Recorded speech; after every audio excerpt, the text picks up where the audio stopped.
आज की क्लास हमारी some words used as difference parts of speech की होगी।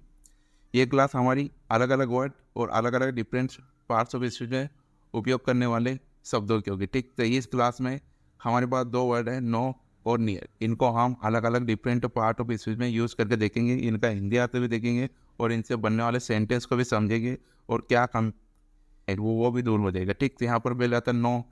नो को देखेंगे नाउन में, ठीक, और इसका हिंदी आता था इनकार करना। नो को अगर नाउन में देखे तो ये इसका हिंदी आता था इनकार करना। ठीक, जैसे यहाँ पर सेंटेंस है, I received a no to my proposal. I received a no to my proposal. ठीक, मेरे प्रस्ताव को नहीं कहा गया, मेरे प्रस्ताव को नहीं कहा गया या मेरे प्रस्ताव को इनकार कर दिया गया। ठीक, और दूसरा सेंटेंस देखेंगे, we should not care for his yes और नो। ठीक, we should not care for his yes और no. We should not care for his yes और नो। ठीक, हमें उसकी हाँ या ना की परवाह नहीं करनी चाहिए, हमें उसकी हाँ या ना की परवाह नहीं करनी चाहिए। देखो यहाँ पर भी ये नाउन में यूज़ हुआ है और यहाँ पर भी ये नाउन में यूज़ हुआ है। ठीक, यहाँ पर नाउन में इसलिए यूज़ हुआ है कि इसके आगे आर्टिकल ए लगा है, तो ठीक, नाउन के आगे आर्टिकल लगता है तो यहाँ पर लगा है। और यहाँ पर यूज़ हुआ है कि यहाँ पर पॉजेसिव प्रोनाउन है। ठीक, ये पॉजेसिव प्रोनाउन उसकी हाँ और ना। ठीक, तो यहाँ पर ये इस ठीक इसके ठीक, तो ये यहाँ पर दोनों जगह पर नाउन में यूज़ हुआ। ठीक, देखते नेक्स्ट इस एडजेक्टिव। अब नो वो हम एडजेक्टिव में भी देखेंगे और यहाँ पर इसका हिंदी अर्थ होगा कोई नहीं। ठीक, जैसे हमारे सेंटेंस है, there is no food in the fridge. There is no food in the fridge. ठीक, फ्रिज में कोई खाना नहीं है, फ्रिज में कोई खाना नहीं है। अब एक दूसरा sentence, I have no book. I have no book, I have no book, मेरे पास कोई पुस्तक नहीं है या मेरे पास कोई किताब नहीं है। ठीक, अभी एडजेक्टिव में क्या यूज होगा? ठीक, तो यहाँ पर ने क्या है, इसने विशेषता बताई है कि कोई फूड नहीं, कोई फूड नहीं। ठीक, और यहाँ पर भी कोई एक किताब नहीं, कोई किताब नहीं। ठीक, तो दोनों की विशेषता बता रहा है ये। और यहाँ पर उसके पास मतलब मेरे पास कोई बुक नहीं है, तो दोनों जगह पर ये एडजेक्टिव में यूज हुआ है। ठीक, देखते हैं next adverb. No as adverb, इसका हिंदी अर्थ होगा और नहीं। ठीक, और नहीं। ठीक, जैसे I no longer live in that city. I no longer live in that city. ठीक, मैं आप और उस शहर में नहीं रहता, मैं आप और उस शहर में नहीं रहता। एक और दूसरा सेंटेंस बनाएंगे, I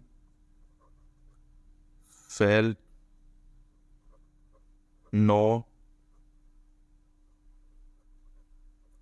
better then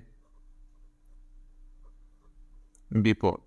I felt no better than before. I felt no better than before. ठीक, मुझे पहले से कोई बेहतर महसूस नहीं हुआ, मुझे पहले से कोई बेहतर महसूस नहीं हुआ। ठीक, अब यहाँ पर ये एडवर्ब क्यों है? एडवर्ब क्या होता है? अपन वर्ब की विशेषता बताता था। यहाँ पर ये नो।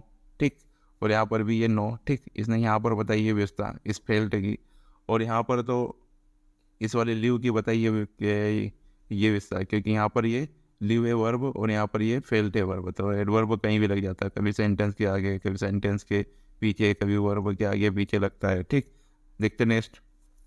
पता नहीं है, नियर को देखेंगे एडजेक्टिव और इसका हिंदी अर्थ होगा घनिष्ठ या पास। ठीक, नियर का होगा एडजेक्टिव घनिष्ठ या पास। ठीक, जैसे उस sentence, she is a near friend of mind. She is a near friend of mind. ठीक, वो मेरी बहुत करीबी दोस्त है, वो मेरी बहुत करीबी दोस्त है। इसका दूसरा बनाएंगे sentence, the near deadline was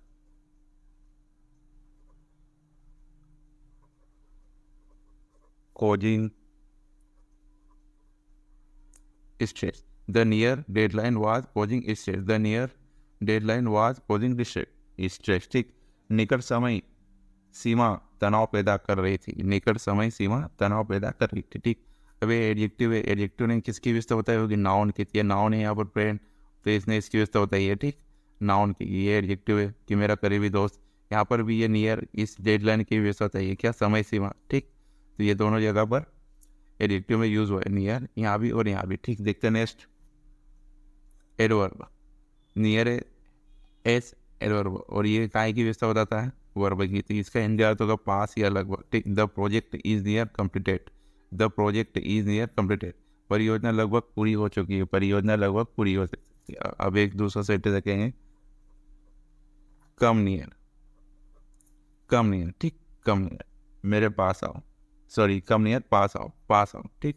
ये दोनों जगह पर क्या, इसने इसकी व्यवस्था बताई है और यहाँ पर इसने इसकी व्यवस्था बताई है, ठीक, नहीं करने। तो यहाँ पर भी ये वर्ब की व्यवस्था बता रहा हूँ, यहाँ पर भी ये वर्ब की व्यवस्था, बाकी यहाँ पर एक अंतर है कि यहाँ पर वर्ब के पहले लगा है और यहाँ पर वर्ब के बाद लगा है, ठीक। देखते नेक्स्ट, देखो वर्ब में भी यूज़ कर सकते हैं, नियर को वर्ब में भी यूज़ करते हो, और इसका इंडिया होता है समीप आना या करीब आना, ठीक। यहाँ पर जो सेंटेंस है, we neared the end of the journey, we neared the end of the journey, हम यात्रा के अंत के करीब पहुंच गए, हम यात्रा के अंत के करीब पहुंच गए, ठीक है। एक दूसरा सेंटेंस बनाएंगे, we are nearing the station, we are nearing the station, we are nearing the station, हम स्टेशन के पास आ रहे हैं, हम स्टेशन के पास आ रहे हैं। देखो दोनों जगह पर वर्ब में यूज होगा कि यहाँ पर ये पास्ट है, इंडिपेंडेंट का सेंटेंस है तो ये वर्ब का सेकंड फॉर्म है, और ये प्रेजेंट कंटिन्यूस का सेंटेंस है तो यहाँ पर वर्ब में आईएनजी लगी हुई है, ठीक। तो दोनों जगह पर ये वर्ब में ही यूज हुआ है, मतलब वर्ब आती है तो वो वर्ब के मतलब 5 फॉर्म होते हैं, एक तो first form, second form, third form, और ए से ईएस वाला फॉर्म, और एक आईएनजी वाला फॉर्म, ठीक। यहाँ पर ये सेकंड फॉर्म है और यहाँ पर ये आईएनजी वाली वर्ब लगी है, ठीक। तो दोनों जगह पर वर्ब में यूज हुआ है, ठीक। Thanks for watching, subscribe.